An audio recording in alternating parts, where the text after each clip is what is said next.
இப்போ டைம் பார்த்தீங்கன்னா 7 o'clock ஆகுது. எல்லா பேஷண்ட்டே வந்து எழுப்பி விட்டுட்டாங்க. ஸோ எந்திரிச்சு 8 o'clockக்குள்ளே நீங்கள் குளிச்சு ரெடியாக இருக்கணும் அப்படின்னு வந்து சொல்லியிருக்காங்க. 8 o'clock பார்த்தீங்கன்னா மேடம் வந்து ரவுண்ட்ஸ் வருவாங்க. ஸோ அதனால நம்ம ரெடி ஆயிடுவோம். இப்போ வந்து பார்த்திங்கன்னா 7:30 மணி ஆகுது. ஸோ குழந்தைய வந்து க்ளீன் பண்ண வந்து வந்திருக்காங்க. வெந்நி வச்சு கொடுத்தோம். வெந்நி வச்சு கொடுத்ததும் குழந்தைய வந்து வெந்நி வச்சு தொடச்சிட்ருக்காங்க. குழந்தைக்கு சத்து டானிக் கொடுக்கறதுக்காக பார்த்திங்கன்னா லைட்டாக வாமாக வந்து வெந்நி கேட்டாங்க. ஸோ அதை வந்து கொடுத்துருக்கோம். இப்போ வந்து பார்த்திங்கன்னா குழந்தைக்கு ஐ ட்ராப் வந்து ஊற்றுறாங்க. குழந்தைய ஃபுல்லாக வந்து க்ளீன் பண்ணதுக்கப்புறம் பார்த்தீங்கன்னா நம்மக்கிட்ட தந்துட்டாங்க. அதுக்கப்புறம் பார்த்தீங்கன்னா நம்ம பவுடர் போடுறதா இருந்தால் போட்டுக்கலாம். போட்டுட்டு குழந்தைய ரெடி பண்ணி ரெடியாக வச்சுக்கணும். 8 o'clock வந்து மேடம் வந்து ரவுண்ட்ஸ் வருவாங்க. ஸோ அப்போ பேபி வந்து ரெடியாக இருக்கணும். பேபியும் வந்து பார்த்துட்டு நமக்கும் வந்து செக் பண்ணிட்டு போவாங்க. பேபியை ரெடி பண்ணியாச்சு. ரெடி பண்ணதுக்கப்புறம் பார்த்தீங்கன்னா சைடாக ஒரு கட்டில் இருந்துச்சு இல்லையா, ஸோ அதில் வந்து பெட்டு போட்டு குழந்தைய வந்து படுக்க வச்சாச்சு. நெக்ஸ்ட் வந்து பார்த்தீங்கன்னா நானும் வந்து மேலுக்கு குளிச்சுட்டு வந்து ரெடியாக வந்து படுத்துட்டேன். மேடம் வந்து பார்த்துட்டு குழந்தையும் பார்த்துட்டு என்னையும் பார்த்துட்டு போயிட்டாங்க. இப்போ டைம் பார்த்தீங்கன்னா 9 o'clock ஆகுது. ஸோ சாப்பிட்டு வந்து மாத்திரை போட எடுத்து வந்துட்டு போயிருக்காங்க நர்ஸு. ஸோ சாப்பிடலாம். பிரேக்ஃபாஸ்ட்டுக்கு பார்த்தீங்கன்னா இட்லி வந்து அங்கே வாங்கினோம். 7:30 மணிக்கே வந்து ஹாஸ்பிட்டலில் வந்து இட்லி வந்துடும். ஸோ அங்கேயே வந்து வாங்கிட்டு சாப்பிட்டாச்சு. ஏன்னா வீட்டிலேருந்து வர்றதுக்குள்ளே பார்த்தீங்கன்னா லேட் ஆகும். ஸோ அங்கேயே நம்ம பசிக்கு வாங்கி சாப்பிட்டாச்சு.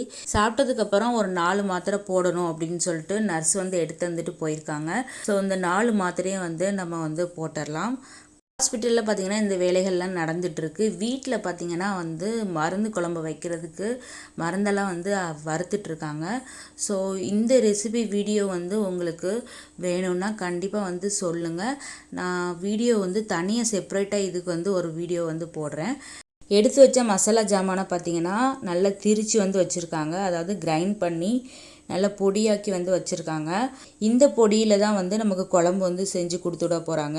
ஸோ அது எப்படி செய்கிறாங்க எல்லாமே வந்து இந்த வீடியோவில் வரும். ஸோ கண்டிப்பாக வந்து பாருங்கள். ரொம்பவே உடம்புக்கு நல்லது. குழந்தை பெற்றதுக்கப்புறம் பார்த்திங்கன்னா இந்த மாதிரி நீங்கள் மருந்து குழம்பு வந்து நீங்கள் சாப்பிட்றது உங்கள் உடம்புக்கு வந்து ரொம்பவே வந்து நல்லது.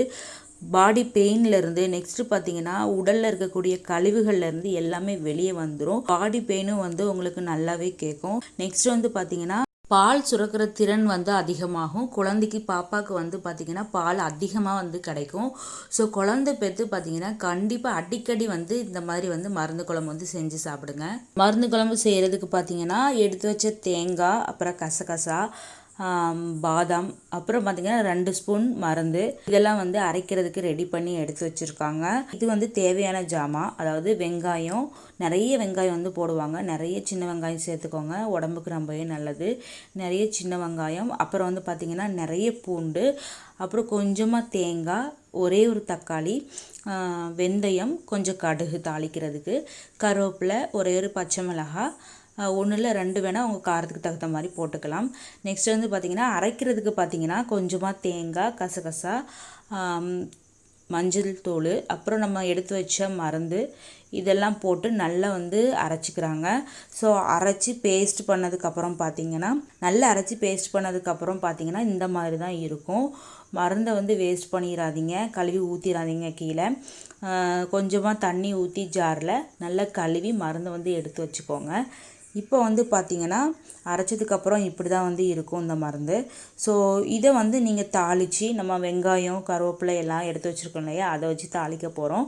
ஸோ எப்படி தாளித்து எப்படி வந்து குழம்பு ரெடி பண்ணுறாங்கன்னு பார்க்கலாம். நம்ம எடுத்து வச்ச வெங்காயம், தக்காளி, கருவேப்பிலை, பூண்டு எல்லாமே வந்து கட் பண்ணி வந்து வச்சுருக்காங்க. ஒரே ஒரு ஆளுக்கு செய்கிறதா இருந்தால் ஒரே ஒரு பச்சை மிளகாய் போதும். ஒரு 2 ஆளுக்கு செய்கிறாங்க அப்படின்னா ஒரு 2 பச்சை மிளகாய் வந்து போட்டுக்கலாம்.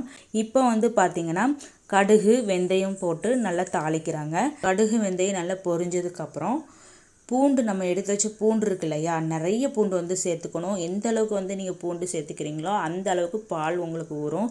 ஸோ பூண்டு நிறைய வந்து சேர்த்துக்கோங்க. நிறைய சேர்த்ததுக்கப்புறம் பார்த்திங்கன்னா நம்ம எடுத்து வச்ச பச்சை மிளகாய், அப்புறம் வந்து தக்காளி, இதெல்லாம் போட்டு நல்லா வதக்கி வந்து எடுக்கிறாங்க.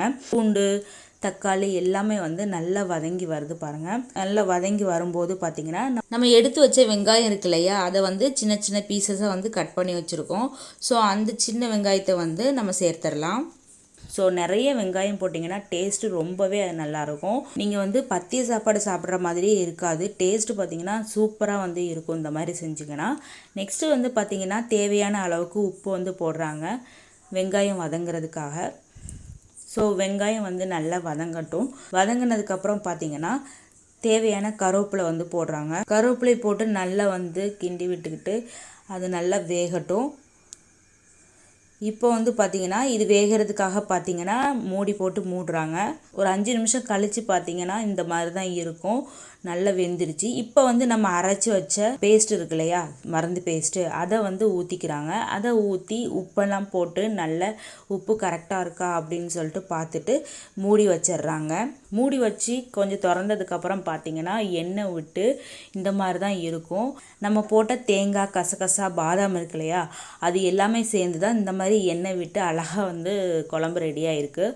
இப்போ உப்பெல்லாம் சரியாக இருக்கா அப்படின்னு சொல்லிட்டு பார்த்துட்டு தேவையான அளவுக்கு உப்பு போட்டுட்டு நெக்ஸ்ட்டு பார்த்திங்கன்னா நமக்கு எந்த அளவு வந்து முட்டை வேணுமோ அந்த அளவுக்கு வந்து போட்டுக்கலாம். உங்கள் ஒரு ஆளுக்கு மட்டும் தான் செய்கிறாங்க அப்படின்னா, ஒரு நேரத்துக்கு மட்டும் தான் செய்கிறாங்கன்னா ஒரு 2 முட்டை வந்து போட்டுக்கலாம்.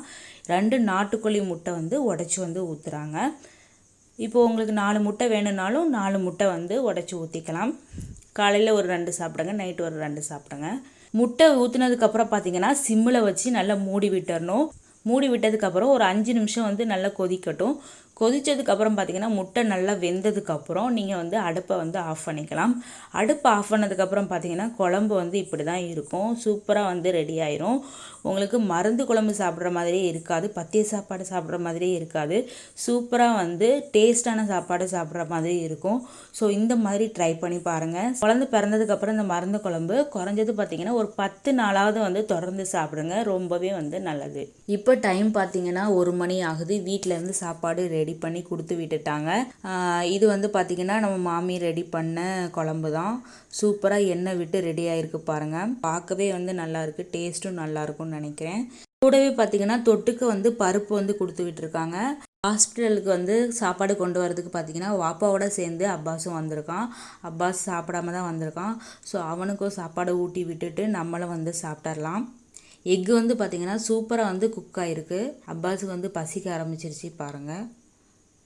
அவனுக்கு ஊட்டி விட்டுட்டு இப்போ நம்ம வந்து சாப்பிட்றலாம். அப்பாஸுக்கு சாப்பாடு ஊட்டி விட்டு ஒரு வழியாக வந்து வீட்டுக்கு அனுப்பியாச்சு. இப்போ வந்து பார்த்திங்கன்னா கால் பண்ணி கேட்டதுக்கு அப்பாஸ் தூங்கிட்டான்னு சொன்னாங்க. ஸோ ரொம்பவே ஹாப்பி. இப்போ டைம் பார்த்திங்கன்னா 5 மணி ஆகுது. ஸோ 5 மணிக்கு வந்து பால் குடிச்சிட்ருக்கேன். நார்மல் டெலிவரினால பார்த்திங்கன்னா 3 நாளில் வந்து வீட்டுக்கு விட்டுருவாங்க. ஸோ வீட்டுக்கு போகிறதுக்குள்ளே வந்து நம்ம மோஷன் இருந்துடணும், இல்லைனா வந்து டேப்லெட் தருவாங்க. ஸோ அதுக்காக வந்து நான் ஹார்லிக்ஸ் எதுவுமே வந்து கலக்கலை, பிஸ்கட் எதுவுமே சாப்பிடலை. ஸோ டாக்டர் சொன்னதை வந்து கடைப்பிடிக்கலாம் அப்படின்னு சொல்லிட்டு இருக்கேன். இப்போ டைம் என்னன்னு பார்த்தீங்கன்னா 6 மணி ஆகுது. நர்ஸு வந்து குழந்தைக்கு மருந்து ஊற்ற வந்து வந்திருக்காங்க. ஐ ட்ராப்ஸு மருந்தெல்லாம் ஊற்ற வந்திருக்காங்க. மருந்து ஊற்றிட்டு இருக்கும்போதே பார்த்தீங்கன்னா பாப்பா வந்து நர்ஸு மேலே வந்து யூரின் இருந்துட்டாங்க.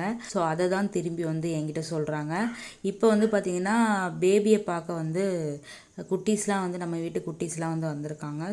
இன்றைக்கான விலாக் வந்து இதோட முடிச்சுக்கலான்னு நினைக்கிறேன். ஓகே ஃப்ரெண்ட்ஸ், இந்த வீடியோ பிடிச்சிருந்துச்சுன்னா லைக் பண்ணுங்கள், ஷேர் பண்ணுங்கள். மேலும் இது போன்ற வீடியோக்களை பார்க்க நம்மளுடைய சேனலுக்கு சப்ஸ்கிரைப் பண்ணுங்கள். தேங்க்யூ ஃபார் வாட்சிங்.